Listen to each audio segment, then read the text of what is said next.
want to talk about the college football playoffs. However, with it being New Year's Eve, I feel like we need some self-reflection of me, Mike Zanetti, and the Big Z Breakdown. For anyone who's been following the channel, I post here, I post there. This is my passion, right? If we take a look at even the past couple, year, whatever you want to call it, I started this channel, if we're looking at the oldest, and it was pretty crazy. That's a year ago. So I have started YouTube back in, I would say 2022 of January, where we talked about the NFL playoffs. And it started there. So that's about 4-5 years ago coming up on. And it's like, I have been very inconsistent. That's why these things are pulled up here. 7 days, 3 weeks, a month. Then we can go a little further down, 3 months, 4 months. Needless to say, I have not been as consistent as I'd want to be. Now, what's the reason for that? Well, I'm working a full-time job here in Indiana as a Wayne 15 digital anchor. It's going awesome, but in a test to the new year, I want to put some more expectations on this channel and more of a, New Year's resolutions in terms of next year and share it with you guys. And first off, thank you for all the support on the last week's video for the Christmas kind of picks and plays. I want to talk about college football just because I feel like there's a lot of value with these games this week.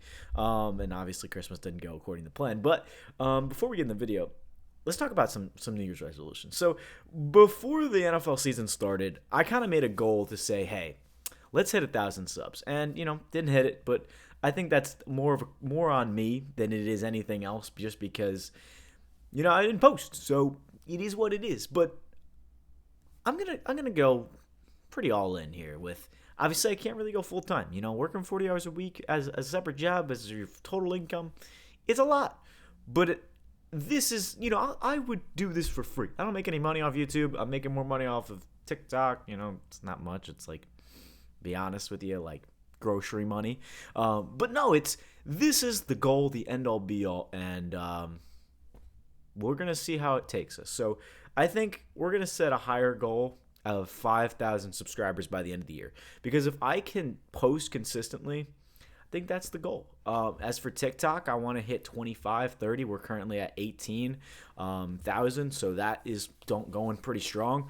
But I got a lot of creative ideas for the offseason in terms of NFL stuff, top 10 Super Bowls, maybe for the playoff predictions and things of that nature. But I think we can get really lost on in the moment, heed the moment kind of things, and just kind of have that flow state where you're in rhythm, you're posting consistently, but there is always that burnout time period. And if I learned anything from, living in Florida the past 2 years and now moving to Indiana for this new job, it's that you gotta show up every day. If you could show up every day, you can continue to step by step live your life. At least that's my perspective on how I've done everything. But here is to the new year, the new goals, the New Year's resolutions for the Big Z Breakdown. Sorry for the 3.5-minute monologue, but hopefully you guys are at least a little bit relatable in that aspect, that whether you're a content creator yourself or you're trying to be an entrepreneur, it's a tough gig. Creatively you can get in your head, but I want to get a little bit more consistent than once a week.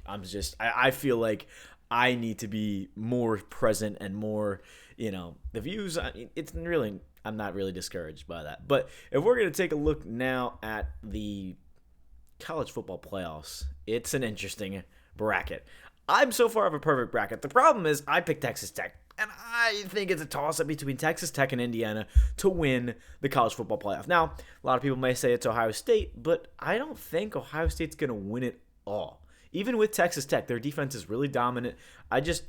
I don't know. I feel like it's going to be tough. A lot of people sleeping on Texas Tech. If we're going to look at, this game right here, Oregon, Texas. Now, the problem is, tonight you have this game, the Cotton Bowl, and I'll try and get this out as soon as possible, but it's 6:35 at the time of recording. So, yeah, it's probably not going to be out before the game. But if I had to make a prediction for how this game goes, it's going to be a whooping. Ohio State's going to go up probably by 14 by half.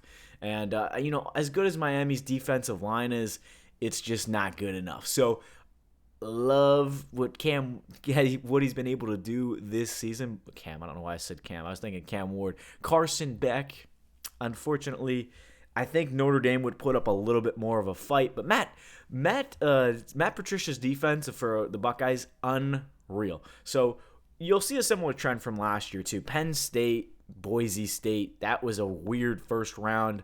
I think the only real first round that has any contention, like the Arizona State Texas game last year, is this game right here. This game right here, Georgia Ole Miss. It's just the biggest wild card. Georgia should win, but I could see Ole Miss putting up a fight. Kirby Smart is going to keep this game compacted. But looking at this game, a lot of people are like, oh, this is a toss-up. This is, I think, the game of the week. But Texas Tech can easily run away with it. So let's go there, because that's the game. That's the first game we'll see for New Year's Day. Oregon, Texas Tech. I say it's interesting because I think Texas Tech runs away with it, as I mentioned. I mean, their defense is so good with Jacob Rodriguez, who should have been in contention for the Heisman. Honestly, could have won it just because there was no dominant quarterback. And I love Fernando Mendoza, living in Indiana, rooting for IU to win it all in the Natty. But realistically, Mendoza was not the MVP of his own team. Yeah, he did awesome. He deserves every right to be a first round pick. He controlled the offense. He had great stats. He read a defense, but I feel like Rodriguez took over that Texas Tech defense, and the stats do speak good alone. But again, a defensive player for Heisman, I understand. It's kind of crazy. I was surprised Diego Pavia didn't win it, but besides the point, Mendoza, I don't want to discredit Mendoza, but again, I feel like there's a lot of good things that go with Indiana. And another thing, football is a team sport. So again, Texas Tech, Oregon, if we're looking at the spreads for this game, Texas Tech is underdogs as the 4 seed. Oregon, we look at the last time they played Indiana. Let's just take a quick look here. Indiana, Oregon. This was really a crazy game because it wasn't even close. Now, if you look at the score sheet here, 3-0, 6-3, 10-7, like, okay. Oregon didn't score more than 13 points on offense. They really only made it a game when Mendoza handed it to them. So that pick six kind of was crazy. And then 30-20, like, Oregon just couldn't get anything going. I think it's going to be an absolute catastrophe on offense for Dante Moore because the IU defense, I think you can compare that equivalent to Texas Tech. Texas Tech is a powerhouse on the ground. They got a great front seven, and that's the thing with this defense is they can control the game at any point. Not only do they allow one of the fewest rushing yards to opponents, I mean, you look at the fact that they cause turnovers. They cause havoc on defense. They lead the FBS in total turnovers. You got one of the best, like I said, run defense. But again, the pass rush is really good. You are not getting around the Red Raiders. So, again, that was kind of my underdog sleeper pick to win it all, just because I could really see it happening. I want to pick IU to win it again. I say again because, it's going to be IU, Ohio State. I just don't think Georgia's going to do enough to get past Ohio State. I feel like it'd be an Ohio State thing to lose to Georgia. But again, Georgia, Ohio State, Indiana, Texas Tech, those are the top powerhouses. Like Ole Miss, maybe they make a Cinderella run. But again, this isn't college basketball. You have to be able to play in the trenches for 4 quarters. Georgia's going to do that. But my main philosophy here is there's 4 games. This game, I don't know why everyone's on Miami spread just because of one, honestly quite lucky game. They scored 10 points against A&M. What makes you think they're going to score more than 17 against Ohio State? I mean, seriously, it's just, I don't know how it's looking. I just think, compared to last year's college playoffs, if we learned one thing, you have the top 4 to 6 teams, and then you have everybody else. Does Miami fall into that category as one of the top 5 best teams in college football? No, to me they don't. So there's a lot to look for in terms of how good Ohio State is, and the spread at 10. Some people taking Miami spread. If college football, if you need to know anything, they run away with games. So the second biggest point spread is this one, Alabama, Indiana at +7. And that game is even more interesting because everyone is on Alabama for the spread. And I'm just kind of like, why? Indiana, if Kurt Cignetti has told you anything, he loves to score as many points as possible. I mean, he will put up 60 if he can on you. Now, granted, Alabama is a solid team, don't get me wrong, but they're going to be in a shootout with IU. The fact that Alabama got absolutely just broomed by Georgia, they just got swung out of there.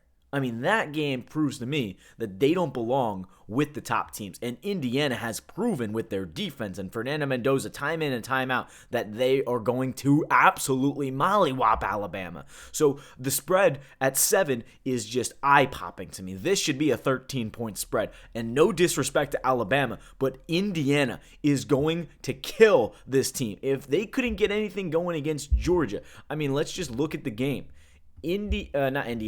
Alabama, Georgia was a terrible game for Alabama. 28-7. Yeah, they kind of got them in the first half, and I know they haven't played Indiana twice, but Ty Simpson, 212, a touchdown, a pick.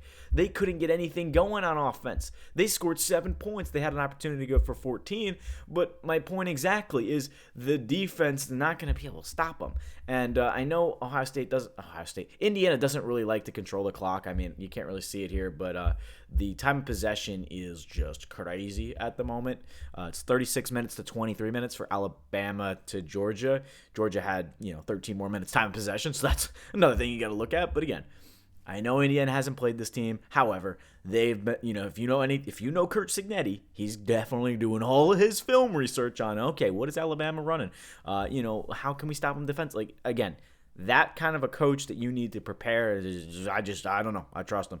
But again, Alabama coming off that game to Oklahoma, they were down big early. They were down 24-7, 21-0. It was they got in the hole really quick. And if they get in the hole against Alabama, it's over. They're not coming back. Indiana's not going to have, Indiana's going to play 4 quarters of football. Maybe you get a gifted Fernando Mendoza pick, but I think for the most part, they're not going to turn the ball over. They're going to have sustained drives. They're going to score at least 34 points, and I just feel like that defense is going to be the real deal. So those are the 2 big point totals of, obviously, Ohio State probably won't see this video until that game is over. We'll see. I'll make a score prediction right now. So we got Ohio State, Miami. What do we think? I think Ohio State at least scores 34. I'm going to say 42-17, 42-14. Again, I don't want to make it seem like it's going to be an absolute, just wide open game, but I don't think Miami covers by 2 touchdowns. I'd be confident taking Ohio State minus 20.5. I know it's kind of crazy, but even putting half a unit on that, I'd be really confident with, hey, take a plus 300 bet because Ohio State's not picked by 3 touchdowns. In reality, Miami is not going to be in a 3-touchdown game because they can't keep up offensively. That offense is way too inconsistent. Malachi Toney maybe gets, I don't know. Ohio State is just so dominant. This game, again, I don't know, 6.5 point spread. Georgia is the better team, but Ole Miss, I can very well see them being in that game. This is kind of like the Alabama-Georgia game in the SEC championship, but I don't know. Ole Miss has some talent. It's just they can't really play defense. I know they played Tulane, but again, I don't know. You could say the same thing about Oregon. Can't play defense. They let James Madison score 34 points. So unless Oregon scores 51 points against one of the best defenses in college, I know I'm kind of going all over the grid here, but that's kind of what I'm looking at. So let me know your thoughts, your predictions, your picks for the college football championship, the Natty, who's going to win it all. But this is just kind of a more or less. I kind of just wanted to talk about college, talk about the games tomorrow. There's only 4 of them, but also kind of just say, hey, here's to the new year. Here's to the new Big Z breakdown, and we're going to try and be as consistent as humanly possible. Instead of worrying about, week-to-week numbers and month-to-month and growing, we're going to be as consistent as we possibly can. I think the goal is 3 videos a week, and we'll try and build on that throughout the season. Obviously, with college football and the NFL winding down, it's going to be hard to have some content in the winter, spring kind of time, just considering, the things that are going on. But hey, we can be creative with it. You got NFL draft content, you got NFL offseason stuff. I mean, we could talk about everything in terms of, betting odds, everything like that. So thank you everyone so much who made it this far. If you did, leave me a comment. Who's winning it? I got Texas Tech. It could be Indiana. I don't think Ohio State's got it, but anything can happen. appreciate everyone as always. Mike Zanetti, the Big Z Breakdown, and we'll see you in the next episode. Credit shout out. Happy New Year and take care.